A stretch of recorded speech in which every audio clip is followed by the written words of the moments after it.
ਅਸੀਂ ਦਿੱਲੀ ਨੂੰ ਘੇਰੀ ਨਹੀਂ ਬੈਠੇ ਅੱਜ ਅਸੀਂ ਦਿੱਲੀ 'ਚ ਇੱਕ ਜਗ੍ਹਾ ਜੀ ਬਣਾਈ ਬੈਠੇ ਆ ਜਿਹਦੇ ਨਾਲ ਸਰਕਾਰ ਨੂੰ ਕੋਈ ਫਰਕ ਨਹੀਂ ਪੈਂਦਾ। ਪਰ ਅਸੀਂ ਗੁਲਾਮ ਤਾਂ ਨਹੀਂ ਆ ਨਾ, ਗੁਲਾਮਾਂ ਅਰਗੇ ਪ੍ਰੋਗਰਾਮ ਤਾਂ ਨਾ ਦਿਓ, ਭਿਖਾਰੀਆਂ ਅਰਗੇ ਪ੍ਰੋਗਰਾਮ ਤਾਂ ਨਾ ਦਿਓ ਵੀ ਹੱਥ ਬੰਨ ਕੇ ਦਿੱਲੀ ਨੂੰ ਹੋਲੋ। ਭਿਖਾਰੀਆਂ ਨੂੰ ਕੁਝ ਨਹੀਂ ਮਿਲਦਾ ਹੁੰਦਾ। ਪ੍ਰੈਸ਼ਰ ਕੁੱਕਰ ਵਾਂਗੂ ਵਰਕ ਨਾ ਕਰੋ ਵੀ ਥੱਲੇ ਲੋਕਾਂ ਦਾ ਪ੍ਰੈਸ਼ਰ ਪੈਂਦਾ ਤੇ ਸੀਟੀ ਉੱਤੇ ਚੱਕ ਦਿੰਨੇ ਹੋ ਤੇ ਇੱਕ ਟੁੱਟਿਆ ਜਾਂ ਕੋਈ ਪ੍ਰੋਗਰਾਮ ਦੇ ਜਾਂਦੇ ਹੋ। ਜਿਹੋ ਜਿਹੇ ਪ੍ਰੋਗਰਾਮ ਅੱਜ ਦਿੱਤੇ ਆ 8 ਮਿੰਟ ਹਾਰਨ ਵਜਾਓ, ਤੁਹਾਨੂੰ ਪਤਾ ਇਹਦਾ ਮਤਲਬ ਕੀ ਆ? ਕੋਈ ਇਹਦੇ ਤੋਂ ਅਚੀਵ ਕੀ ਹੋਊਗਾ? ਜਾਂ ਇਸ ਗੱਲ ਤੋਂ ਸਰਕਾਰ ਡਰ ਜੂ ਅਸੀਂ ਯੈਸ ਨੋ ਦੀ ਲੜਾਈ ਜਿੱਤ ਜਾਾਂਗੇ। ਆ ਚੰਡੀਗੜ੍ਹ ਉਹਦੇ ਮੰਗ ਪੱਤਰ ਦੇਣ ਗਏ ਹੋ, ਅੱਛਾ ਨੈਰੇਟਿਵ ਕੋਈ ਨਹੀਂ, ਆਈਡੀਆ ਕੋਈ ਨਹੀਂ, ਸਿਰਫ ਉਧਰ ਨੂੰ ਤੁਰੇ ਗਏ ਰਾਜ 2-4 ਟੁੱਟੇ ਜਿਹੇ ਬੈਰੀਕੇਡ ਤੋੜਤੇ ਤੇ ਸਰਕਾਰ ਨੂੰ ਆਏ ਆ ਵੀ ਇਹਨਾਂ ਦਾ ਬੈਰੀਕੇਡ ਭੰਨ ਕੇ ਖੁਸ਼ ਹੋ ਜਾਂਦੇ ਆ, ਚਲੋ ਇੰਨਾ ਹੀ ਸਹੀ। ਰੂਹਾਂ ਤੋਂ ਆਪਦੇ ਅੰਦਰੋਂ ਪੁੱਛ ਕੇ ਦੇਖ ਲਓ ਜਾਂ ਸਾਡੀ ਕਿਸਾਨ ਯੂਨੀਅਨ ਦੇ ਉਹ ਬੰਦੇ ਜਿਹੜੇ ਮੇਰੇ ਤੇ ਅਟੈਕ ਕਰਦੇ ਆ ਇਹ ਦੇ ਦੇਣ ਵੀ ਮੋਰਚਾ ਚੜ੍ਹਦੀ ਕਲਾ 'ਚ।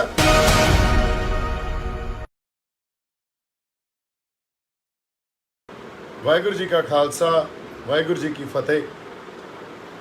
ਮੈਂ ਆਸ ਕਰਦਾ ਤੁਸੀਂ ਸਾਰੇ ਤੰਦਰੁਸਤ ਹੋਵੋਗੇ, ਠੀਕ ਠਾਕ ਹੋਵੋਗੇ। ਅੱਜ ਰੂਬਰੂ ਹੋਣ ਦੀ ਜਿਹੜੀ ਵਜ੍ਹਾ ਉਹ ਇਹ ਆ ਕਿ ਸਾਡੇ ਸੰਯੁਕਤ ਕਿਸਾਨ ਮੋਰਚੇ ਨੇ, ਸਾਡੀ ਲੀਡਰਸ਼ਿਪ ਨੇ ਇੱਕ ਨਵਾਂ ਪ੍ਰੋਗਰਾਮ ਦਿੱਤਾ ਜਾਂ ਨਵੇਂ ਪ੍ਰੋਗਰਾਮ ਦਿੱਤੇ ਆ ਆਉਣ ਵਾਲੇ ਦਿਨਾਂ 'ਚ ਕਿਸਾਨੀ ਮੋਰਚੇ ਨੂੰ, ਸਾਡੇ ਜਿਹੜੇ ਮੋਰਚੇ ਨੂੰ ਗਾਂਹ ਵਧਾਉਣ ਵਾਸਤੇ ਜਾਂ ਚਲਾਉਣ ਵਾਸਤੇ। ਹੁਣ ਇਹ ਗੱਲ ਇਸ ਕਰਕੇ ਜ਼ਰੂਰੀ ਆ ਕਿਉਂਕਿ ਇਸ ਮਸਲੇ ਨਾਲ, ਇਸ ਮੁੱਦੇ ਨਾਲ, ਸਾਡੇ ਸੰਘਰਸ਼ ਨਾਲ ਅਸੀਂ ਜੁੜੇ ਹੋਏ ਆ। ਲੜਾਈ ਕਿਸਾਨੀ ਤੱਕ ਕੱਲੀ ਸੀਮਤ ਨਹੀਂ ਆ, ਲੜਾਈ ਸਾਡੀ ਹੋਂਦ ਦੀ ਆ, ਲੜਾਈ ਸਾਡੀ ਪਛਾਣ ਦੀ ਆ, ਲੜਾਈ ਸਾਡੇ ਵਾਸਤੇ ਸਾਡੀਆਂ ਉਹ ਜ਼ਮੀਨਾਂ ਦੀ ਆ ਜਿਹਦੇ ਨਾਲ ਸਾਡਾ ਸੱਭਿਆਚਾਰ ਜੁੜਿਆ ਹੋਇਆ, ਜਿਹਦੇ ਨਾਲ ਸਾਡੀ ਸਿਆਸਤ ਜੁੜੀ ਹੋਈ ਆ, ਜਿਹਦੇ ਨਾਲ ਸਾਡੀ ਮਾਂ ਬੋਲੀ ਜੁੜੀ ਆ, ਜਿਹਦੇ ਨਾਲ ਪੰਜਾਬ ਜਾਂ ਉੱਥੇ ਵਸਦੇ ਲੋਕ ਉਹਨਾਂ ਦੀਆਂ ਰੂਹਾਂ ਜੁੜੀਆਂ। ਸੋ ਇਹਨਾਂ ਗੱਲਾਂ ਨੂੰ ਸਮਝਣ ਲਈ ਬੜੇ ਲੰਬੇ ਸਮੇਂ ਤੋਂ ਆਪਾਂ ਗੱਲਾਂ ਕਰਦੇ ਆ ਰਹੇ ਹਾਂ, ਇੱਕ ਬਿਰਤਾਂਤ ਰਚਦੇ ਆ ਰਹੇ ਹਾਂ, ਆਪਦਾ ਨੈਰੇਟਿਵ ਦਿੰਦੇ ਆ ਰਹੇ ਹਾਂ। ਅੱਜ ਜੋ ਪ੍ਰੋਗਰਾਮ ਸੰਯੁਕਤ ਕਿਸਾਨ ਮੋਰਚੇ ਵੱਲੋਂ, ਸਾਡੀ ਲੀਡਰਸ਼ਿਪ ਵੱਲੋਂ ਸਾਹਮਣੇ ਆਏ ਆ ਵੀ 8 ਮਿੰਟ ਹਾਰਨ ਵਜਾਓ ਜਾਂ ਟ੍ਰੈਫਿਕ ਕਿਤੇ ਘੰਟੇ 2 ਘੰਟਿਆਂ ਲਈ ਆਪਾਂ ਰੋਕਾਂਗੇ, ਪਰ ਉਹਦੇ 'ਚ ਟ੍ਰੈਫਿਕ ਨਹੀਂ ਰੋਕਣਾ, ਸਟੇਟ ਹਾਈਵੇ ਤੇ ਉਹਦੇ ਤੇ ਪ੍ਰਦਰਸ਼ਨ ਕੀਤਾ ਜਾਊਗਾ, ਨੈਸ਼ਨਲ ਹਾਈਵੇ ਤੇ ਔਰਤਾਂ ਸਿਲੰਡਰ ਲੈ ਕੇ ਘਰੋਂ ਬਾਹਰ ਆਉਣ, ਬਿਜਲੀ ਤੇ ਪੈਟਰੋਲ ਦੇ ਜਿਹੜੇ ਮੁੱਲ ਵਧੇ ਆ ਜਾਂ ਡੀਜ਼ਲ ਦੇ ਵਧੇ ਆ ਉਹਦੇ ਤੇ ਵੀ ਪ੍ਰਦਰਸ਼ਨ ਕੀਤਾ ਜਾਊਗਾ। ਇਹਦੇ ਲਈ ਸਾਡੀ ਲੀਡਰਸ਼ਿਪ ਨੂੰ ਮੈਂ ਇਹ ਕਹਿ ਰਿਹਾ ਵੀ ਸਾਨੂੰ ਮੁੜ ਤੋਂ ਸਾਡਾ ਮੋਰਚਾ ਕਿੱਥੇ ਖੜਾ ਜਾਂ ਅੱਜ ਮੋਰਚੇ ਦੀ ਬਣਤਰ ਕੀ ਆ ਇਹਨੂੰ ਐਨਾਲਾਈਜ਼ ਕਰਨ ਦੀ ਜ਼ਰੂਰਤ ਆ। ਉਹ ਇਸ ਕਰਕੇ ਜ਼ਰੂਰਤ ਆ ਵੀ ਜਿਸ ਤਰ੍ਹਾਂ ਦੇ ਪ੍ਰੋਗਰਾਮ ਤੁਸੀਂ ਦੇ ਰਹੇ ਹੋ ਉਹਦਾ ਲੋਕਾਂ ਦੇ ਰਿਸੋਰਸਿਸ, ਲੋਕਾਂ ਦਾ ਟਾਈਮ ਇਹ ਤੋਂ ਵੇਸਟ ਕਰਾਉਣ ਤੋਂ ਵੱਧ ਕੋਈ ਮਤਲਬ ਨਹੀਂ ਆ। ਔਰ ਇਹਦਾ ਇੱਕ ਮਤਲਬ ਹੋਰ ਆ ਵੀ ਮੋਰਚੇ ਨੂੰ ਤੁਸੀਂ ਉਹਦੇ ਸਲੋ ਡੈਥ ਵੱਲ ਲੈ ਕੇ ਜਾ ਰਹੇ ਹੋ ਤੇ ਲੋਕਾਂ ਨੂੰ ਵਾਰ-ਵਾਰ ਧੱਕ ਰਹੇ ਹੋ ਇਸ ਮੋਰਚੇ 'ਚ, ਜਿਹਦਾ ਰਿਜ਼ਲਟ ਕੁਝ ਨਹੀਂ ਨਿਕਲਣਾ। ਇਸ ਮੋਰਚੇ ਨੇ ਹੌਲੀ-ਹੌਲੀ ਕਿਸੇ ਇੱਕ ਡੈਡ ਐਂਡ ਤੇ ਜਾ ਕੇ ਖੜ ਜਾਣਾ। ਇਹੋ ਜਿਹੇ ਪ੍ਰੋਗਰਾਮ, ਲੜਾਈ ਅਸੀਂ ਸਟੇਟ ਨਾਲ ਲੜ ਰਹੇ ਹਾਂ, ਲੜਾਈ ਅਸੀਂ ਸਰਕਾਰ ਨਾਲ ਲੜ ਰਹੇ ਹਾਂ। ਤੁਸੀਂ ਆਪ ਇਹ ਗੱਲ ਕਹਿੰਦੇ ਹੁੰਦੇ ਸੀ ਵੀ ਇਹ ਤਾਂ ਕਿਸਾਨੀ ਦੀ ਜਾਂ ਕਿਸਾਨ ਦੇ ਹਿੱਤਾਂ ਦੀ ਲੜਾਈ ਆ, ਇਹਨੂੰ ਇਹ ਤੋਂ ਬਾਹਰ ਨਾ ਲੈ ਕੇ ਜਾਇਆ ਜਾਵੇ। ਹੁਣ ਤੁਸੀਂ ਆਪ ਹੀ ਜਿਹੜੇ ਪ੍ਰੋਗਰਾਮ ਦੇ ਰਹੇ ਹੋ, ਉੱਥੇ ਬਿਜਲੀ ਦੇ ਮੁੱਲ ਵੀ ਵਧਾਤੇ, ਉਹਦਾ ਵੀ ਕੋਈ ਪ੍ਰੋਗਰਾਮ ਦੇ ਰਹੇ ਹੋ, ਗੈਸ ਸਿਲੰਡਰ ਦੇ ਮੁੱਲ ਵਧਾਤੇ, ਉਹਦਾ ਪ੍ਰੋਗਰਾਮ ਦੇ ਰਹੇ ਹੋ, ਇੱਕ ਪਾਸੇ ਤੁਸੀਂ ਪੈਟਰੋਲ ਡੀਜ਼ਲ ਦੇ ਮੁੱਲ ਵਧਾਤੇ, ਉਹਦਾ ਪ੍ਰੋਗਰਾਮ ਦੇ ਰਹੇ ਹੋ। ਸੋ ਕਿਸਾਨੀ ਹਿੱਤਾਂ ਦੀ ਜਾਂ ਕਿਸਾਨਾਂ ਦੀ ਗੱਲ ਇੱਥੇ ਕਿੱਥੇ ਰਹਿ ਗਈ? ਸੋ ਪਹਿਲਾਂ ਤੁਸੀਂ ਇਹ ਡਿਸਾਈਡ ਕਰੋ ਵੀ ਤੁਸੀਂ ਜਿਹੜੀ ਗੱਲ ਇੱਕ ਸਮੇਂ ਤੇ ਮੈਂ ਬਾਰ-ਬਾਰ ਕਰਦਾ ਰਿਹਾ ਵੀ ਇਹ ਪੋਲੀਟੀਕਲ ਸ਼ਿਫਟ, ਸਟਰਕਚਰਲ ਸ਼ਿਫਟ ਦੀ ਜ਼ਰੂਰਤ ਹੈ। ਇੱਥੇ ਪੋਲੀਟੀਕਲ ਸ਼ਿਫਟ ਦੀ ਵੀ ਜ਼ਰੂਰਤ ਨਹੀਂ ਆ। ਤੁਸੀਂ ਇਸ ਮੋਰਚੇ ਨੂੰ ਅੰਨਾ ਹਜ਼ਾਰੇ ਦਾ ਅੰਦੋਲਨ ਨਾ ਬਣਾਓ ਵੀ ਤੁਹਾਨੂੰ ਲੱਗਦਾ ਵੀ ਅਸੀਂ ਇਸ ਸਰਕਾਰ ਨੂੰ ਲਾ ਕੇ ਤੇ ਦੂਜੀ ਸਰਕਾਰ ਲੈ ਆਵਾਂਗੇ ਤਾਂ ਕੋਈ ਸਾਨੂੰ ਹੱਲ ਮਿਲ ਜੂ। ਅੰਨਾ ਹਜ਼ਾਰੇ ਦੇ ਅੰਦੋਲਨ ਵੇਲੇ ਕਾਂਗਰਸ ਨੂੰ ਲਾ ਕੇ ਬੀਜੇਪੀ ਆ ਗਈ, ਹੱਲ ਮਿਲ ਗਿਆ। ਉਹਨੇ ਜਿਹੜਾ ਮੋਰਚਾ ਉਸ ਟਾਈਮ ਅੰਦੋਲਨ ਕੀਤਾ ਸੀ ਉਹ ਕਿਸੇ ਮਹਿੰਗਾਈ ਤੇ, ਕਿਤੇ ਕਰਪਸ਼ਨ ਤੇ ਇਹਨਾਂ ਗੱਲਾਂ ਤੇ ਕੀਤਾ ਸੀ। ਤੇ ਉਸ ਅੰਦੋਲਨ ਤੋਂ ਬਾਅਦ ਵੀ ਜਦੋਂ ਕੋਈ ਨਵੀਂ ਸਰਕਾਰਾਂ ਬਣੀਆਂ ਉਹ ਪ੍ਰੋਬਲਮਸ ਐਗਰੀਵੇਟ ਹੀ ਹੋਈਆਂ, ਵਧੀਆਂ ਨਹੀਂ ਆ ਤੇ ਘਟੀਆਂ ਨਹੀਂ ਇਹ ਕਦੇ। ਸੋ ਜਦੋਂ ਤੱਕ ਇਹ ਇੱਕ ਸਟਰਕਚਰਲ ਚੇਂਜ ਨਹੀਂ ਲੈ ਕੇ ਆਉਂਦੇ ਅਸੀਂ, ਜਿਹਨੂੰ ਪੋਲੀਟੀਕਲ ਸਟਰਕਚਰਲ ਚੇਂਜ ਕਹਿੰਦੇ ਆ, ਤੇ ਅਸੀਂ ਇਹ ਸੋਚਾਂਗੇ ਵੀ ਇਹ ਪ੍ਰੋਬਲਮ ਸੋਲਵ ਹੋ ਜਾਣਗੀਆਂ ਜਾਂ ਤੁਹਾਡੇ ਦਿੱਤਿਆਂ ਇਹ ਪ੍ਰੋਬਲਮਸ ਸੋਲਵ ਹੋ ਜਾਣਗੀਆਂ ਜਾਂ ਲੋਕ ਇਹਨਾਂ ਲਈ ਜਾਗਰੂਕ ਹੋ ਕੇ ਸਰਕਾਰ ਨੂੰ ਲਾ ਕੇ ਨਵੀਂ ਸਰਕਾਰ ਬਹਾ ਦੇਣਗੇ, ਫਿਰ ਅਸੀਂ ਇਹ ਡਿਸਾਈਡ ਕਰੀਏ ਵੀ ਸਾਡੀ ਲੜਾਈ ਹੈ ਕੀ। ਸਾਡੀ ਲੜਾਈ ਕਿਸਾਨੀ ਦੀ ਲੜਾਈ ਆ ਕਿ ਸਾਡੀ ਇੱਕ ਪੋਲੀਟੀਕਲ ਸ਼ਿਫਟ ਦੀ ਲੜਾਈ ਆ ਜਿਹਨੇ ਇਸ ਮਸਲੇ ਨੂੰ ਹੱਲ ਨਹੀਂ ਕਰਨਾ ਉਦੋਂ ਤੱਕ ਜਦੋਂ ਤੱਕ ਅਸੀਂ ਸਟਰਕਚਰਲ ਚੇਂਜਸ ਨਹੀਂ ਲੈ ਕੇ ਆਉਂਦੇ। ਸੋ ਮੈਂ ਬੇਨਤੀ ਇਹੀ ਕਰਾਂਗਾ ਵੀ ਆਪਾਂ ਕਿਸਾਨੀ ਤੇ ਰਹੀਏ, ਕਿਸਾਨੀ ਦੇ ਹਿੱਤਾਂ ਨੂੰ ਜਾਂ ਇਹਨਾਂ ਬਿੱਲਾਂ ਨੂੰ ਧਿਆਨ 'ਚ ਰੱਖਦੇ ਹੋਏ ਪ੍ਰੋਗਰਾਮ ਦਈਏ। ਲੋਕ ਤੁਸੀਂ ਮੋਰਚੇ ਨੂੰ ਦਿੱਲੀੋਂ ਲੈ ਕੇ ਪੰਜਾਬ ਵੱਲ ਨੂੰ ਧੱਕ ਦਿੰਦੇ ਹੋ, ਇਹ ਤਾਂ ਪਤਾ ਹੀ ਆ ਪੰਜਾਬ ਤੇ ਹਰਿਆਣੇ ਦੇ ਲੋਕ ਤੁਹਾਡੇ ਨਾਲ ਜੁੜੇ ਹੋਏ ਆ। ਪੰਜਾਬ ਤੇ ਹਰਿਆਣੇ ਨੂੰ ਨਹੀਂ ਤੁਸੀਂ ਤੰਗ ਕਰਨਾ, ਤੁਸੀਂ ਦਿੱਲੀ ਨੂੰ ਤੰਗ ਕਰਨਾ। ਇਹ ਸੋਚੋ ਪੰਜਾਬ 'ਚ ਸਾਡੀਆਂ ਬੁੜੀਆਂ ਘਰੋਂ ਬਾਹਰ ਸਿਲੰਡਰ ਲੈ ਕੇ ਆਉਣ, ਇਹ ਮਕਸਦ ਨਹੀਂ ਆ ਸਾਡਾ। ਸਾਡਾ ਮਕਸਦ ਕੀ ਆ? ਸਾਡਾ ਮਕਸਦ ਅਸੀਂ ਕਹਿੰਦੇ ਆ ਵੀ ਦਿੱਲੀ ਘੇਰੀ ਬੈਠੇ ਆ। ਅੱਜ ਦੀ ਜੇ ਅਸੀਂ ਮੋਰਚੇ ਦੀ ਬਣਤਰ ਦੇਖੀਏ ਤਾਂ ਇਹ ਗੱਲ ਬਿਲਕੁਲ ਝੂਠ ਆ ਵੀ ਅਸੀਂ ਦਿੱਲੀ ਨਹੀਂ ਘੇਰੀ ਬੈਠੇ। ਦਿੱਲੀ ਅਸੀਂ ਘੇਰੀ ਸੀ 26 ਨਵੰਬਰ ਤੋਂ 26 ਜਨਵਰੀ ਤਾਈਂ। ਉਦੋਂ ਬਾਅਦ ਅਸੀਂ ਦਿੱਲੀ 'ਚ ਇੱਕ ਇਹੋ ਜਿਹੀ ਜਗ੍ਹਾ ਬਣਾ ਲਈ ਜਿੱਥੇ ਅਸੀਂ ਆਪਦਾ ਇੱਕ ਕੰਫਰਟ ਜਿਹਾ ਕ੍ਰੀਏਟ ਕਰ ਲਿਆ, ਜਿਹਦੇ ਨਾਲ ਦਿੱਲੀ ਨੂੰ ਜਾਂ ਦਿੱਲੀ ਦੇ ਲੋਕਾਂ ਨੂੰ ਕੋਈ ਫਰਕ ਨਹੀਂ ਪੈਂਦਾ। ਹੁਣ ਉੱਥੇ ਅਸੀਂ ਬੈਠੇ ਆ, ਆਪਦਾ ਕੰਫਰਟ ਕ੍ਰੀਏਟ ਕਰ ਲਿਆ ਤੇ ਮੋਰਚੇ ਦਾ ਜਿਹੜਾ ਸਾਰਾ ਪ੍ਰੈਸ਼ਰ ਸੀ ਜਾਂ ਇੱਕ ਸਾਡੀ ਪਾਵਰ ਸੀ, ਇੱਕ ਪਾਸੇ ਜੇ ਸਰਕਾਰ ਦੀ ਪਾਵਰ ਸੀ ਤਾਂ ਇੱਕ ਪਾਸੇ ਸਾਡੀ ਵੀ ਪਾਵਰ ਸੀ। ਅਸੀਂ ਸਰਕਾਰ ਨੂੰ ਇਹ ਕਹਿ ਕੇ ਡਰਾਉਂਦੇ ਸੀ ਵੀ ਆਹ ਲੋਕ ਆ ਜਿਹੜੇ ਸਾਡੀ ਪਾਵਰ ਆ ਤੇ ਤੁਸੀਂ ਆਪਦੀ ਪਾਵਰ ਮਿਸਯੂਜ਼ ਨਾ ਕਰੋ, ਨਹੀਂ ਤਾਂ ਸਾਨੂੰ ਵੀ ਕੁਝ ਕਰਨਾ ਪਊਗਾ। ਉਹ ਪਾਵਰ ਵੀ ਤੁਸੀਂ ਖਤਮ ਕਰ ਲਈ। 26 ਤਰੀਕ ਨੂੰ ਸਰਕਾਰ ਕੋਲੇ ਤਾਂ ਹਮੇਸ਼ਾ ਹੀ ਕਿਸੇ ਵੀ ਸਟੇਟ ਕੋਲੇ ਇਹ ਪਾਵਰ ਹੁੰਦੀ ਆ ਇੱਕ ਨੈਰੇਟਿਵ ਚਲਾਉਣ ਦੀ ਵੀ ਜੋ ਤੁਸੀਂ ਪ੍ਰੋਗਰਾਮ ਦਿੱਤਾ ਉਹਨੂੰ ਇਸ ਢੰਗ ਨਾਲ ਪੇਸ਼ ਕਰਦੇ ਆ ਵੀ ਬਹੁਤ ਵੱਡੀ ਕੋਈ ਗਲਤੀ ਹੋ ਗਈ ਤੇ ਇਸ ਗਲਤੀ ਕਾਰਨ ਤੁਹਾਡੇ ਤੇ ਕੋਈ ਰਿਪਰੈਸ਼ਨ ਵੀ ਹੋ ਸਕਦਾ ਜਾਂ ਤੁਹਾਡੇ ਤੇ ਜ਼ੁਲਮ ਹੋ ਸਕਦਾ। ਇਹ ਤਾਂ ਸਰਕਾਰ ਦਾ ਇੱਕ ਚਲਾਇਆ ਹੋਇਆ ਬਿਰਤਾਂਤ ਸੀ, ਨੈਰੇਟਿਵ ਸੀ। ਇਸ ਬਿਰਤਾਂਤ ਨੂੰ ਦੋ ਢੰਗਾਂ ਨਾਲ ਲੜਨਾ ਸੀ ਆਪਾਂ, ਇੱਕ ਤਾਂ ਮਾਨਸਿਕ ਤੌਰ ਤੇ, ਸਾਈਕੋਲੋਜੀਕਲ ਤੌਰ ਤੇ ਇੱਕ ਫਿਜ਼ੀਕਲੀ ਵੀ। ਅਸੀਂ ਉੱਥੇ ਲੀਡਰਸ਼ਿਪ ਨੇ ਸਾਡੀ ਨੇ ਆਈਡੈਂਟੀਫਾਈ ਨਹੀਂ ਕੀਤਾ ਇਸ ਗੱਲ ਨੂੰ। ਮਾਨਸਿਕ ਲੜਾਈ ਤਾਂ ਹਾਰੀ, ਫਿਜ਼ੀਕਲ ਲੜਾਈ ਵੀ ਹਾਰ ਗਈ ਤੇ ਉੱਥੋਂ ਸਾਡੇ ਬੰਦਿਆਂ ਨੂੰ ਤੋੜਤਾ, ਨੌਜਵਾਨਾਂ ਨੂੰ ਤੋੜਤਾ ਔਰ ਇੰਟਰਨਲ ਜਿਹੜਾ ਸਾਡੇ ਆਪਦੇ ਗਰੁੱਪ ਸੀ, ਜਿਵੇਂ ਮੇਰੇ ਵਰਗੇ ਉੱਥੇ ਬੈਠੇ ਸੀ, ਹੋਰ ਬੜੇ ਬੰਦੇ ਬੈਠੇ ਸੀ, ਸੰਸਥਾਵਾਂ ਬੈਠੀਆਂ ਸੀ, ਉਹਨਾਂ ਨੂੰ ਵੀ ਤੋੜਤਾ ਤੇ ਉਹਨਾਂ ਤੇ ਜਿਹੜਾ ਹਥਿਆਰ ਜਾਂ ਜਿਹੜੇ ਹਥਿਆਰ ਸਰਕਾਰ ਵੱਲ ਕਰਕੇ ਚਲਾਉਣੇ ਸੀ ਉਹ ਆਪਦੇ ਬੰਦਿਆਂ ਤੇ ਹੀ ਚਲਾਉਣ ਲੱਗ ਗਏ।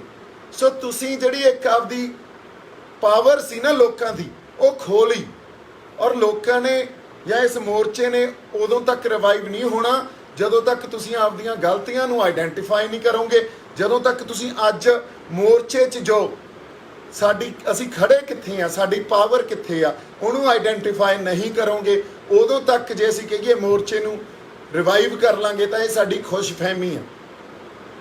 ਲੜਾਈ ਅਸੀਂ ਬਿੱਲਾਂ ਨੂੰ ਰੱਦ ਕਰਾਉਣ ਦੀ ਕਰ ਰਹੇ ਹਾਂ, ਲੜਾਈ ਅਸੀਂ ਯੈਸ ਤੇ ਨੋ ਦੀ ਲੜ ਰਹੇ ਹਾਂ। ਪਰ ਯੈਸ ਤੇ ਨੋ ਵਾਲੀ ਸਾਡੇ ਕੋਲੇ ਪਾਵਰ ਹੈਗੀ ਆ, ਇਹ ਤੁਸੀਂ ਆਪਦੇ ਆਪ ਨੂੰ ਪੁੱਛ ਕੇ ਦੇਖ ਲਓ। ਮੰਨੋ ਚਾਹੇ ਨਾ ਮੰਨੋ, ਸਾਡੇ ਕੋਲੇ ਅੱਜ ਨੈਗੋਸੀਏਸ਼ਨ ਦੀ ਪਾਵਰ ਵੀ ਨਹੀਂ ਆ ਤੇ ਯੈਸ ਨੋ ਦੀ ਪਾਵਰ ਤਾਂ ਸਾਡੇ ਕੋਲੇ ਮੈਨੂੰ ਲੱਗਦਾ 26 ਜਨਵਰੀ ਨੂੰ ਅਸੀਂ ਖੋਹਤੀ ਸੀ। ਸੋ ਜੇ ਅੱਜ ਤੁਸੀਂ ਡਾਇਲੌਗ ਵੀ ਸਟਾਰਟ ਕਰਦੇ ਹੋ ਤੁਹਾਡੇ ਕੋਲੇ ਉੱਥੇ ਵੀ ਤੁਹਾਨੂੰ ਕੁਝ ਨਹੀਂ ਮਿਲਣਾ। ਇਸ ਕਰਕੇ ਆਪਦੀ ਪਾਵਰ ਨੂੰ, ਇੱਕ ਤਾਂ ਪ੍ਰੈਜ਼ੈਂਟ ਮੋਰਚਾ ਖੜਾ ਕਿੱਥੇ ਆ ਤੇ ਆਪਦੀ ਪਾਵਰ ਨੂੰ ਆਈਡੈਂਟੀਫਾਈ ਕਰੋ। ਜਿਹੜਾ ਬੰਦਾ ਤੁਹਾਨੂੰ ਕੋਈ ਚਾਰ ਗੱਲਾਂ ਆ ਕੇ ਕਹਿੰਦਾ ਔਰ ਤੁਹਾਡੇ ਪ੍ਰੋਗਰਾਮ ਦਿੱਤੇ ਹੋਏ ਉਹਦੇ ਬਾਰੇ ਕੋਈ ਐਨਾਲਾਈਜ਼ ਕਰਕੇ ਤੁਹਾਨੂੰ ਗੱਲ ਦੱਸਦਾ, ਉਹਨੂੰ ਤੁਸੀਂ ਇਹ ਨਾ ਸਮਝੋ ਵੀ ਇਹ ਬੀਜੇਪੀ ਦਾ ਬੰਦਾ, ਤੁਸੀਂ ਇਹੀ ਗੱਲਾਂ ਕਹਿ ਕੇ ਬੀਜੇਪੀ ਦਾ ਬੰਦਾ, ਇਹ ਪਲਾਂਟਡ ਬੰਦਾ। ਮੈਂ ਤਾਂ ਦੂਰ ਬੈਠਾ, ਜੇ ਮੈਂ ਪਿੰਡਾਂ 'ਚ ਜਾ ਕੇ ਲੋਕਾਂ ਨੂੰ ਲਾਮਬੰਦ ਕਰ ਰਿਹਾ ਸੀ ਤੁਹਾਡੇ ਉਹ ਹਜਮ ਨਹੀਂ ਹੋਇਆ। ਜੇ ਮੈਂ ਪੰਜਾਬ 'ਚ ਰਹਿ ਕੇ ਉੱਥੇ ਲੋਕਾਂ ਨੂੰ ਮਿਲਦਾ ਜਾਂ ਮੋਰਚੇ 'ਚ ਆਉਣਾ ਤੁਹਾਡੇ ਉਹ ਹਜਮ ਨਹੀਂ ਹੁੰਦਾ। ਔਰ ਇਕੱਲਾ ਮੈਂ ਹੀ ਨਹੀਂ, ਡਾਕਟਰ ਸਵਾਈਮਾਨ ਸਿੰਘ ਵਰਗੇ, ਡਿਬਡਵਾ ਸਾਹਿਬ ਵਰਗੇ, ਹੋਰ ਸਾਡੀਆਂ ਸਿੱਖ ਸੰਸਥਾਵਾਂ, ਤੁਸੀਂ ਜਿਸ ਤਰ੍ਹਾਂ ਉੱਥੋਂ ਇੱਕ ਸਿੱਖ ਸਪਿਰਿਟ ਨੂੰ ਮਾਈਨਸ ਕੀਤਾ। ਆ ਚੰਡੀਗੜ੍ਹ ਉਹਦੇ ਮੰਗ ਪੱਤਰ ਦੇਣ ਗਏ ਹੋ, ਅੱਛਾ ਨੈਰੇਟਿਵ ਕੋਈ ਨਹੀਂ, ਆਈਡੀਆ ਕੋਈ ਨਹੀਂ, ਸਿਰਫ ਉਧਰ ਨੂੰ ਤੁਰੇ ਗਏ। ਰਾਜ 2-4 ਟੁੱਟੇ ਜਿਹੇ ਬੈਰੀਕੇਡ ਤੋੜਤੇ ਤੇ ਸਰਕਾਰ ਨੂੰ ਆਏ ਆ ਵੀ ਇਹਨਾਂ ਦਾ ਬੈਰੀਕੇਡ ਭੰਨ ਕੇ ਖੁਸ਼ ਹੋ ਜਾਂਦੇ ਆ, ਚਲੋ ਇੰਨਾ ਹੀ ਸਹੀ। ਉੱਥੇ ਕੋਈ ਨਿਸ਼ਾਨ ਸਾਹਿਬ ਨਹੀਂ, ਉੱਥੇ ਕਿਸੇ ਤਰ੍ਹਾਂ ਦਾ ਜਿਹੜਾ ਆਪਾਂ ਇਹ ਕਹਿ ਦਈਏ ਵੀ ਜਿਹੜੇ ਝੰਡੇ ਥੱਲੇ ਜਾਂ ਜਿਹੜੇ ਝੰਡੇ ਨੇ ਤੁਹਾਨੂੰ ਦਿੱਲੀ ਜਾ ਕੇ ਬਿਠਾਇਆ ਸੀ, ਜਿਹੜੀਆਂ ਫੌਜਾਂ ਨੇ ਤੁਹਾਨੂੰ ਦਿੱਲੀ ਜਾ ਕੇ ਬਿਠਾਇਆ ਸੀ, ਉਹਨਾਂ ਫੌਜਾਂ ਦੀ ਕੋਈ ਮੌਜੂਦਗੀ ਨਹੀਂ ਸੀ ਉੱਥੇ। ਤੁਸੀਂ ਆਪਦੇ ਆਪ ਨੂੰ ਜਰਨੈਲ ਕਹਿੰਦੇ ਹੋ, ਜਰਨੈਲ 26 ਨਵੰਬਰ ਨੂੰ ਪਿੱਛੇ ਸੀ ਤੇ ਫੌਜਾਂ ਅੱਗੇ ਸੀ। ਜਰਨੈਲ ਨੂੰ ਤਾਂ ਅੱਗੇ ਹੋਣਾ ਚਾਹੀਦਾ ਨਾ, ਪਰ ਫਿਰ ਵੀ ਤੁਹਾਨੂੰ ਮਾਨ ਸਨਮਾਨ ਦਿੱਤਾ, ਤੁਹਾਨੂੰ ਜਰਨੈਲਾਂ ਵਾਂਗੂ ਅੱਗੇ ਜਾ ਕੇ ਬਿਠਾਇਆ ਵੀ ਹੁਣ ਤੁਸੀਂ ਸਰਕਾਰ ਨਾਲ ਲੜੋ। ਉੱਥੇ ਸਭ ਤੋਂ ਵੱਡੀ ਗਲਤੀ ਤੁਸੀਂ ਕੀ ਕੀਤੀ? ਤੁਸੀਂ ਲੈਫਟ ਵਰਸਸ ਰਾਈਟ ਵਿੰਗ ਇੱਕ ਲੜਾਈ ਛੇੜਤੀ, ਜਦੋਂ ਕਿ ਮੋਰਚਾ ਸੈਂਟਰ 'ਚ ਰਹਿਣਾ ਚਾਹੀਦਾ ਸੀ, ਪਰ ਨਹੀਂ, ਉਹ ਪੂਰਾ ਲੈਫਟ ਵਾਲੀ ਧਿਰ ਉੱਥੇ ਹਾਵੀ ਹੋ ਗਈ। ਸੋ ਲੈਫਟ ਨੂੰ ਜਿਹੜਾ ਸਪੋਰਟ ਕਰਦਾ ਸੀ ਮੀਡੀਆ ਜਾਂ ਜਿਹੜੇ ਲੋਕ ਉਹ ਮੋਰਚੇ ਨੂੰ ਸਪੋਰਟ ਕਰਨ ਲੱਗ ਗਏ, ਜਿਹੜੇ ਰਾਈਟ ਵਿੰਗ ਨੂੰ ਜਾਂ ਸਰਕਾਰ ਨੂੰ ਸਪੋਰਟ ਕਰਦਾ ਸੀ ਮੀਡੀਆ ਤੇ ਲੋਕ ਉਹ ਸਰਕਾਰ ਨੂੰ ਸਪੋਰਟ ਕਰਨ ਲੱਗ ਗਏ। ਅਸੀਂ ਇੰਟਰਨੈਸ਼ਨਲ ਜਿੰਨਾ ਪ੍ਰੈਸ਼ਰ ਬਿਲਡ ਕੀਤਾ ਸੀ ਮੋਰਚੇ ਦਾ, ਔਰ ਇੰਟਰਨੈਸ਼ਨਲ ਪ੍ਰੈਸ਼ਰ ਉਦੋਂ ਤੱਕ ਹੀ ਬਿਲਡ ਸੀ ਜਦੋਂ ਤੱਕ ਤੁਸੀਂ ਇਹਨੂੰ ਮੋਰਚੇ ਨੂੰ ਸੈਂਟਰ ਸਪੇਸ 'ਚ ਰੱਖਿਆ, ਜਦੋਂ ਤੱਕ ਉੱਥੇ ਸਿੱਖ ਸਪਿਰਿਟ ਰਹੀ ਆ ਔਰ ਮੋਰਚਾ ਚੜ੍ਹਦੀ ਕਲਾ 'ਚ ਰਿਹਾ, ਤੁਸੀਂ ਉਹਨੂੰ ਵੀ ਉੱਥੋਂ ਮਾਈਨਸ ਕਰਤਾ। ਅੱਜ ਦੀ ਡੇਟ 'ਚ ਮੈਨੂੰ ਇੱਕ ਗੱਲ ਦਾ ਜਵਾਬ ਆਪਦੀਆਂ ਰੂਹਾਂ ਤੋਂ ਆਪਦੇ ਅੰਦਰੋਂ ਪੁੱਛ ਕੇ ਦੇਖ ਲਓ, ਜਾਂ ਸਾਡੀ ਕਿਸਾਨ ਯੂਨੀਅਨ ਦੇ ਉਹ ਬੰਦੇ ਜਿਹੜੇ ਮੇਰੇ ਤੇ ਅਟੈਕ ਕਰਦੇ ਆ ਇਹ ਦੇ ਦੇਣ ਵੀ ਮੋਰਚਾ ਚੜ੍ਹਦੀ ਕਲਾ 'ਚ। ਚੜ੍ਹਦੀ ਕਲਾ 'ਚ ਜਦੋਂ ਮੋਰਚਾ ਸੀਗਾ, ਸਾਨੂੰ ਮੋਰਚਾ ਦੱਸਣ ਦੀ ਜ਼ਰੂਰਤ ਨਹੀਂ ਸੀ ਵੀ ਚੜ੍ਹਦੀ ਕਲਾ 'ਚ।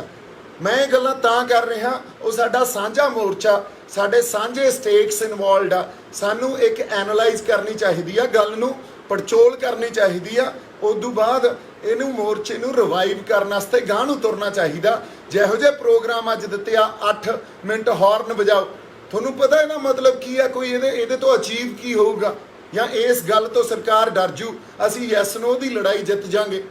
ਸਾਡੇ ਕੋਲੇ ਤਾਂ ਨੈਗੋਸੀਏਸ਼ਨ ਦੀ ਪਾਵਰ ਵੀ ਹੈ ਨਹੀਂ, ਅੱਜ ਸਾਡੇ ਨਾਲ ਤਾਂ ਨੈਗੋਸ਼ੀਏਟ ਵੀ ਨਹੀਂ ਕਰ ਰਹੇ ਹੋ। ਸੋ ਇਹਨਾਂ ਗੱਲਾਂ ਨੂੰ ਵਿਚਾਰਨਾ, ਇਹਨਾਂ ਗੱਲਾਂ ਨੂੰ ਸਮਝਣਾ ਬੜਾ ਜ਼ਰੂਰੀ ਆ। ਅਸੀਂ ਦਿੱਲੀ ਨੂੰ ਘੇਰੀ ਨਹੀਂ ਬੈਠੇ ਅੱਜ ਅਸੀਂ ਦਿੱਲੀ 'ਚ ਇੱਕ ਜਗ੍ਹਾ ਜੀ ਬਣਾਈ ਬੈਠੇ ਆ ਜਿਹਦੇ ਨਾਲ ਸਰਕਾਰ ਨੂੰ ਕੋਈ ਫਰਕ ਨਹੀਂ ਪੈਂਦਾ। ਫਿਰ ਚੜੂਨੀ ਸਾਹਿਬ ਵਰਗੇ ਬੰਦੇ ਆ ਕੇ ਇਹ ਕਹਿ ਦਿੰਦੇ ਆ ਵੀ ਮੇਰਾ ਸੁਜੈਸ਼ਨ ਇਹ ਆ ਅਸੀਂ ਹੱਥ ਬੰਨ੍ਹ ਕੇ ਦਿੱਲੀ ਨੂੰ ਜਾਈਏ, ਅਸੀਂ ਦਿੱਲੀ ਦੇ ਅੰਦਰ ਮਾਰਚ ਕਰੀਏ।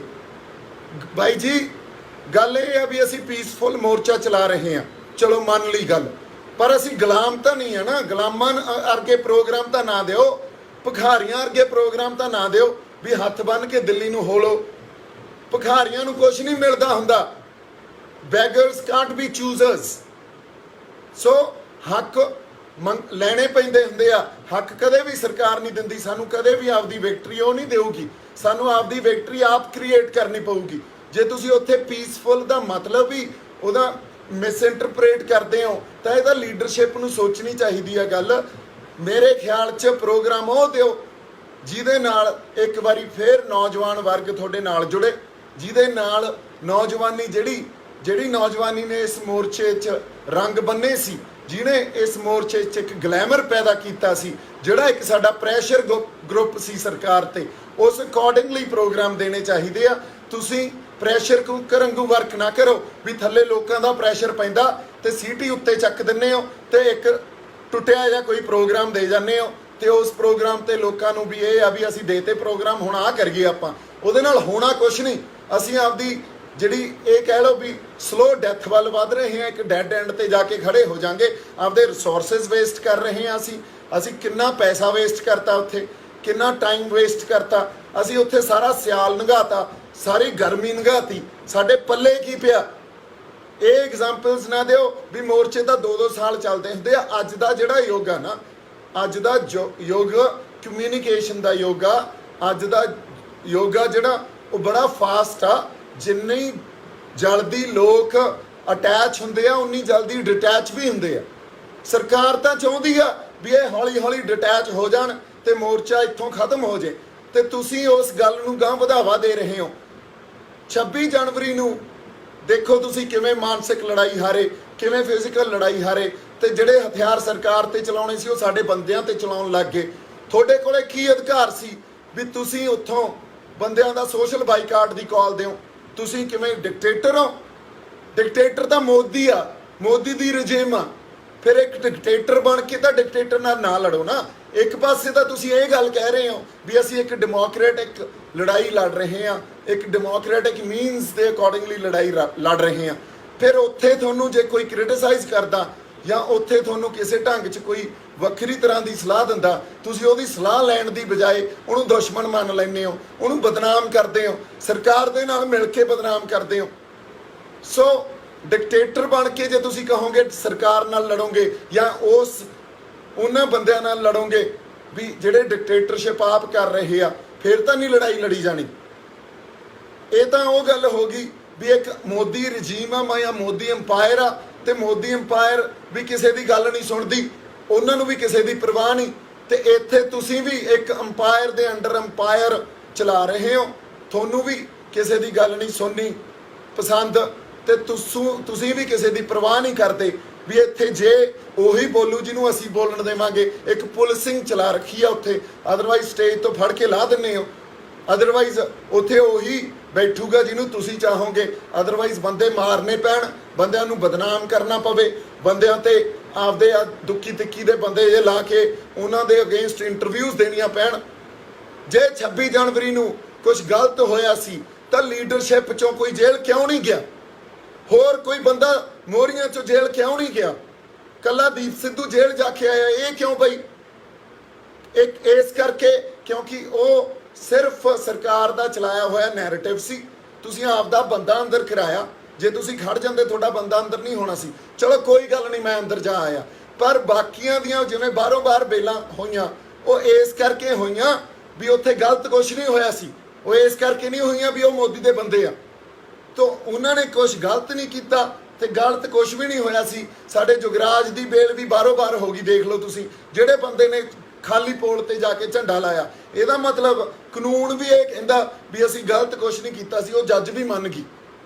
ਸੋ ਤੁਸੀਂ ਉਸ ਵੇਲੇ ਕਿੱਡਾ ਵੱਡਾ ਨੈਰੇਟਿਵ ਚਲਾ ਕੇ ਤੁਸੀਂ ਬੰਦਿਆਂ ਦਾ ਨੁਕਸਾਨ ਨਹੀਂ ਕੀਤਾ, ਮੋਰਚੇ ਦਾ ਨੁਕਸਾਨ ਕੀਤਾ। ਅੱਜ ਮੇਰੀ ਲੀਡਰਸ਼ਿਪ ਨੂੰ ਅਪੀਲ ਆ, ਇਕੱਠੇ ਹੋ ਕੇ ਅਸੀਂ ਸਾਰੇ ਇਕੱਠੇ ਹੋ ਕੇ ਪੜਚੋਲ ਕਰੀਏ ਤੇ ਕੋਈ ਪ੍ਰੋਗਰਾਮ ਇਹੋ ਜਿਹੇ ਦਈਏ ਜਿੱਥੇ ਅਸੀਂ ਮੁੜ ਕੇ ਵਾਪਸ ਫਿਰ ਬੰਦਿਆਂ ਨੂੰ ਤੇ ਯੂਥ ਨੂੰ ਵਾਪਸ ਮੋਰਚੇ 'ਚ ਅਸੀਂ ਜੋੜ ਸਕੀਏ। ਉਹਦੇ ਲਈ ਉਹਨਾਂ ਨੇ ਉਦੋਂ ਤੱਕ ਨਹੀਂ ਆਉਣਾ ਜਦੋਂ ਤੱਕ ਤੁਸੀਂ ਆਪਦੀਆਂ ਗਲਤੀਆਂ ਦਾ ਅਹਿਸਾਸ ਨਹੀਂ ਕਰਦੇ ਤੇ ਤੁਸੀਂ ਇਹ ਨਹੀਂ ਕਹਿੰਦੇ ਵੀ ਨਹੀਂ ਤੁਸੀਂ ਸਾਡੇ ਲਈ ਇੰਪੋਰਟੈਂਟ ਹੋ। ਰਾਜੇਵਾਲ ਸਾਹਿਬ ਵਰਗੇ ਆ ਕੇ ਇਹ ਗੱਲ ਕਹਿ ਦਿੰਦੇ ਆ ਵੀ ਪਰਚੇ ਹੀ ਪੈਂਦੇ ਹੁੰਦੇ ਆ, ਹੋਰ ਇੱਥੇ ਕਿਹੜਾ ਹਾਰ ਪੈਂਦੇ ਆ।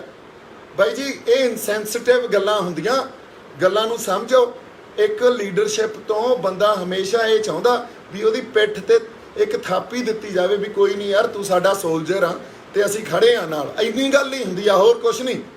ਇੰਨੀ ਗੱਲ ਤੇ ਹੀ ਬੰਦੇ ਬੜਾ ਕੁਛ ਕਰ ਜਾਂਦੇ ਆ, ਪਰ ਇਹ ਅਸੀਂ ਗੱਲ ਹੀ ਨਹੀਂ ਕਰਨੀ। ਇੱਥੇ ਤਾਂ ਹਰ ਬੰਦੇ ਨੂੰ ਅਸੀਂ ਬਦਨਾਮ ਕਰਕੇ ਉਸ ਬੰਦੇ ਨੂੰ ਇਸ ਢੰਗ ਨਾਲ ਪੇਸ਼ ਕਰ ਦੇਣਾ ਵੀ ਉਹ ਗਦਾਰੀ ਦੇ ਸਰਟੀਫਿਕੇਟ ਵੰਡ ਦਿੱਤੇ ਜਾਂਦੇ ਆ। ਯੋਗੇਂਦਰ ਯਾਦਵ, ਸਾਨੂੰ ਸਭ ਨੂੰ ਪਤਾ ਲੱਗ ਗਿਆ ਵੀ ਉਹ ਪਲਾਂਟਡ ਬੰਦਾ, ਸਾਨੂੰ ਸਭ ਨੂੰ ਪਤਾ ਲੱਗ ਗਿਆ ਵੀ ਉਸ ਬੰਦੇ ਨੇ ਜਿੰਨਾ ਨੁਕਸਾਨ ਕੀਤਾ ਉਹ ਸਰਕਾਰ ਵੀ ਨਹੀਂ ਕਰ ਸਕੀ। ਉਹਦੀ ਅਗਵਾਈ 'ਚ ਤੁਸੀਂ ਅੱਜ ਵੀ ਬੈਠੇ ਹੋ, ਅੱਜ ਵੀ ਉਹਦੀ ਅਗਵਾਈ 'ਚ ਪ੍ਰੋਗਰਾਮ ਦਿੰਦੇ ਹੋ। ਐਡੀ ਤੁਹਾਡੀ ਕੀ ਮਜਬੂਰੀ ਆ ਵੀ ਯੋਗੇਂਦਰ ਯਾਦਵ ਕੱਢਿਆ ਕਿਉਂ ਨਹੀਂ ਗਿਆ ਹਜੇ ਤਾਈਂ? ਸੋ ਮੋਰਚੇ ਨੂੰ ਤੁਸੀਂ ਸਰਕਾਰ ਦੇ ਢੰਗਾਂ ਕਰਕੇ ਜਾਂ ਉਹਨਾਂ ਦੇ ਅਨੁਸਾਰ ਚਲਾ ਰਹੇ ਹੋ ਕਿ ਲੋਕਾਂ ਖਾਤਰ ਚਲਾ ਰਹੇ ਹੋ? ਪਹਿਲਾਂ ਇਸ ਗੱਲ ਨੂੰ ਕਲੀਅਰ ਕਰੋ ਪਲੀਜ਼। ਸੋ ਜਿਹੜੀ ਗੱਲ, ਇਹ ਜਿਹੜਾ ਮੋਰਚਾ ਸੀ ਨਾ, ਇਹ ਸਰਕਾਰ ਦੇ ਖਿਲਾਫ ਲਾਇਆ ਸੀ ਆਪਾਂ ਮੋਰਚਾ, ਅਗੇਂਸਟ ਈਚ ਅਦਰ ਨਹੀਂ ਲਾਇਆ ਸੀ ਵੀ ਇੱਕ ਦੂਜੇ ਦੇ ਖਿਲਾਫ ਆਪਾਂ ਮੋਰਚਾ ਲਾਤਾ।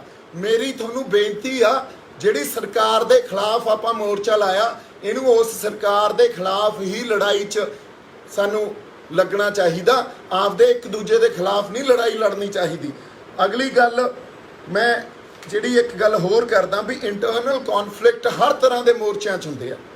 ਇੰਟਰਨਲ ਕੌਨਫਲਿਕਟ ਅੱਜ ਤੱਕ ਦੁਨੀਆ 'ਚ ਜਿੱਥੇ ਵੀ ਅੰਦੋਲਨ ਹੋਏ ਆ ਉਹਦੇ 'ਚ ਇੰਟਰਨਲ ਕੌਨਫਲਿਕਟ ਹੁੰਦੇ ਆ, ਔਰ ਜਿਹੜੇ ਇੰਟਰਨਲ ਕੌਨਫਲਿਕਟ ਹੁੰਦੇ ਆ, ਇੱਕ ਧਿਰ ਕੁਛ ਹੋਰ ਸੋਚ ਰਹੀ ਹੁੰਦੀ ਆ, ਦੂਜੀ ਧਿਰ ਕੁਛ ਹੋਰ ਸੋਚ ਰਹੀ ਹੁੰਦੀ। ਇਹ ਕੌਨਫਲਿਕਟ ਤੁਹਾਡੇ ਆਪਸ 'ਚ 32 ਜਥੇਬੰਦੀਆਂ 'ਚ ਵੀ ਹੋਣਗੇ, ਪਰ ਅਸੀਂ ਉਹਨਾਂ ਤੋਂ ਇੱਕ ਦੂਜੇ ਦੇ ਆਈਡੀਆਜ਼ ਲੈਂਦੇ ਆ, ਫਿਰ ਉਹਨਾਂ ਦੇ ਜੇ ਮੋਰਚੇ ਲਈ ਉਹ ਲਾਹੇਵੰਦ ਆ ਜਾਂ ਉਹ ਪ੍ਰਭਾਵਸ਼ਾਲੀ ਆ, ਉਹਨਾਂ ਨੂੰ ਯੂਜ਼ ਕਰਦੇ ਆ, ਨਾ ਕਿ ਅਸੀਂ ਇਹ ਤੈਅ ਕਰ ਦਿੰਦੇ ਆ ਵੀ ਉਹ ਬੰਦਾ ਸਾਡਾ ਦੁਸ਼ਮਣ ਆ ਤੇ ਉਹ ਗਦਾਰ ਆ ਤੇ ਉਹ ਮੋਰਚੇ 'ਚ ਪਲਾਂਟਡ ਬੰਦਾ। ਔਰ ਆਧਾਰ ਕੁਛ ਵੀ ਨਹੀਂ ਹੋਣਾ ਇਸ ਗੱਲ ਦਾ। ਇੱਕ ਪੁਰਾਣੀ ਚੋਣਾਂ ਦੀ ਫੋਟੋਆਂ ਤੁਸੀਂ ਦਿਖਾ ਕੇ, ਇਹਦਾ ਸਭ ਨੂੰ ਪਤਾ ਵੀ ਉਹ ਚੋਣਾਂ ਵੇਲੇ ਦੀਆਂ ਫੋਟੋਆਂ ਸੀ ਮੇਰੀਆਂ, ਉਹ ਦਿਖਾ ਕੇ ਤੁਸੀਂ ਐਡਾ ਲੰਬਾ ਸੰਘਰਸ਼ੀ ਕਿਸੇ ਖਾਤੇ ਹੀ ਨਹੀਂ ਪਾਉਣਾ।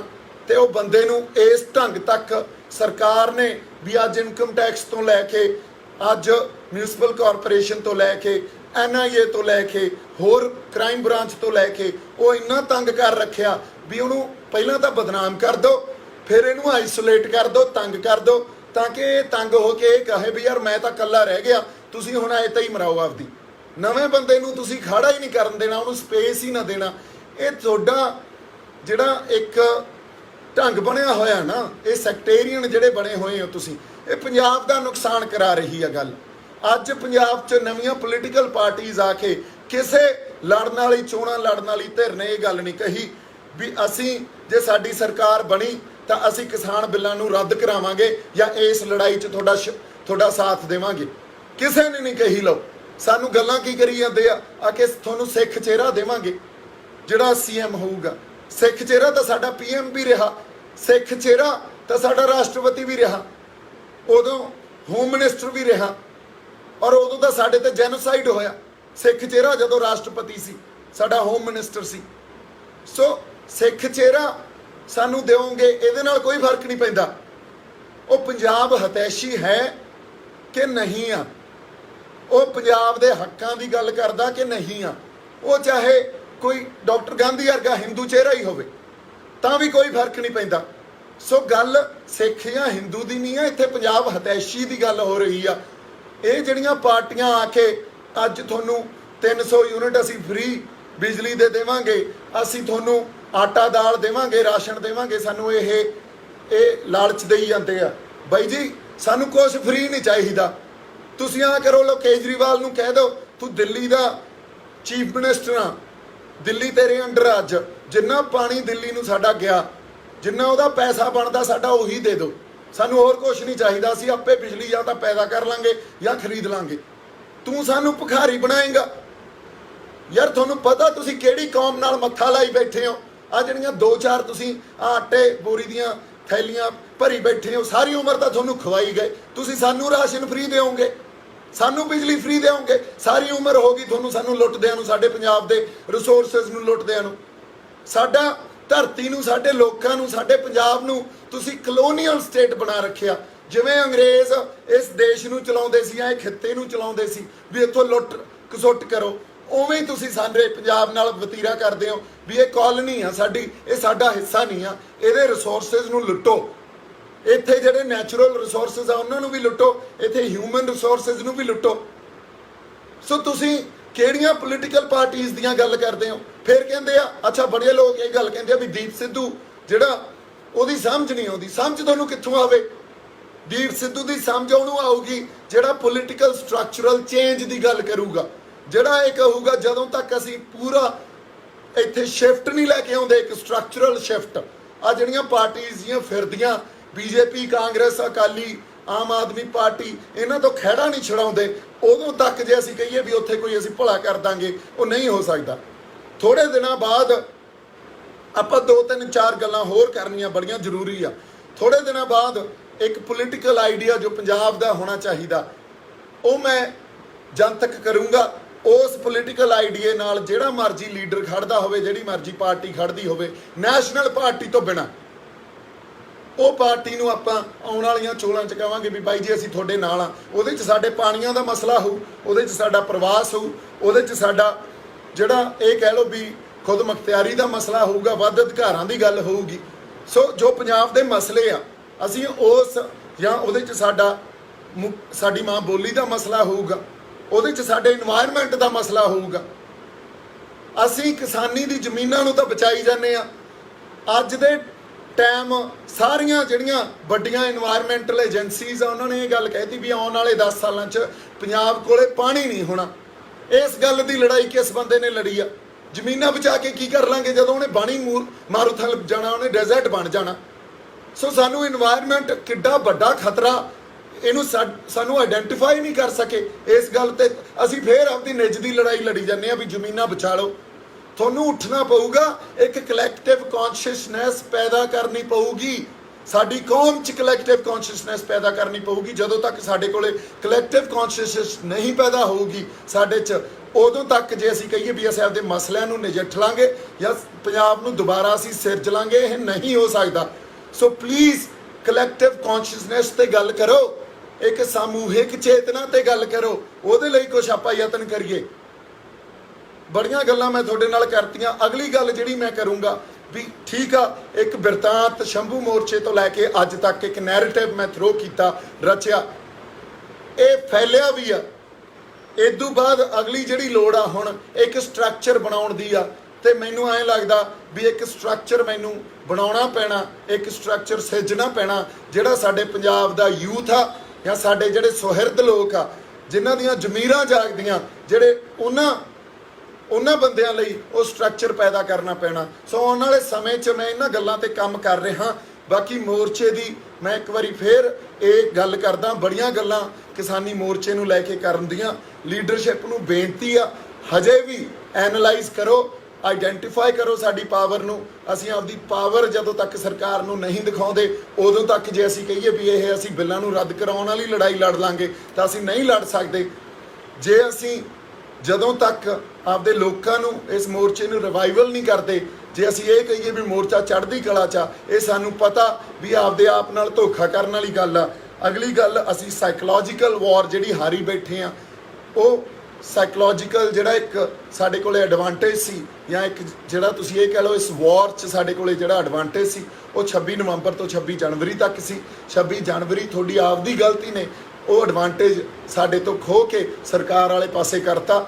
ਅੱਜ ਸਰਕਾਰ ਸਾਡੇ ਤੇ ਹਾਵੀ ਆ, ਨਾ ਤਾਂ ਗੱਲਬਾਤ ਕਰ ਰਹੀ ਆ ਤੇ ਨਾ ਹੀ ਉਹਨਾਂ ਨੂੰ ਕੋਈ ਫਰਕ ਪੈ ਰਿਹਾ, ਨਾ ਹੀ ਦਿੱਲੀ ਨੂੰ ਫਰਕ ਪੈ ਰਿਹਾ। ਸੋ ਅਸੀਂ ਦਿੱਲੀ ਨਹੀਂ ਘੇਰੀ ਬੈਠੇ, ਐਕਚੁਅਲੀ ਦਿੱਲੀ 'ਚ ਅਸੀਂ ਘਿਰ ਗਏ ਹਾਂ। ਅੱਜ ਦੀ ਇਹ ਸਥਿਤੀ ਹੋ ਗਈ ਆ। ਸੋ ਇਹਦਾ ਰਿਵਾਈਵਲ ਵੀ ਸਾਡੀ ਲੀਡਰਸ਼ਿਪ ਤੇ ਡਿਪੈਂਡ ਆ। ਮੈਂ ਲੀਡਰਸ਼ਿਪ ਨੂੰ ਬੇਨਤੀ ਕਰਦਾ, ਇਕੱਠੇ ਬੈਠੀਏ, ਏਕੇ 'ਚ ਪੜਚੋਲ ਕਰੀਏ, ਉਦੋਂ ਬਾਅਦ ਤੁਹਾਡੀ ਅਗਵਾਈ 'ਚ ਪ੍ਰੋਗਰਾਮ ਦਈਏ ਤੇ ਇਸ ਮੋਰਚੇ ਨੂੰ ਆਪਾਂ ਰਿਵਾਈਵ ਕਰੀਏ। ਮੇਰੇ ਵੱਲੋਂ ਬਹੁਤ ਸਾਰਾ ਪਿਆਰ ਤੇ ਸਤਿਕਾਰ। ਆਉਣ ਵਾਲੇ ਸਮੇਂ 'ਚ ਆਪਾਂ ਬੜੀਆਂ ਹੋਰ ਗੱਲਾਂ ਕਰਾਂਗੇ। ਜਿਉਂਦੇ ਵਸਦੇ ਰਹੋ, ਔਰ ਪ੍ਰਮਾਤਮਾ ਅਕਾਲ ਪੁਰਖ ਵਾਹਿਗੁਰੂ ਤੁਹਾਨੂੰ ਚੜ੍ਹਦੀ ਕਲਾ 'ਚ ਰੱਖੇ, ਤੰਦਰੁਸਤੀਆਂ ਬਖਸ਼ੇ। ਵਾਹਿਗੁਰੂ ਜੀ ਕਾ ਖਾਲਸਾ, ਵਾਹਿਗੁਰੂ ਜੀ ਕੀ ਫਤਿਹ।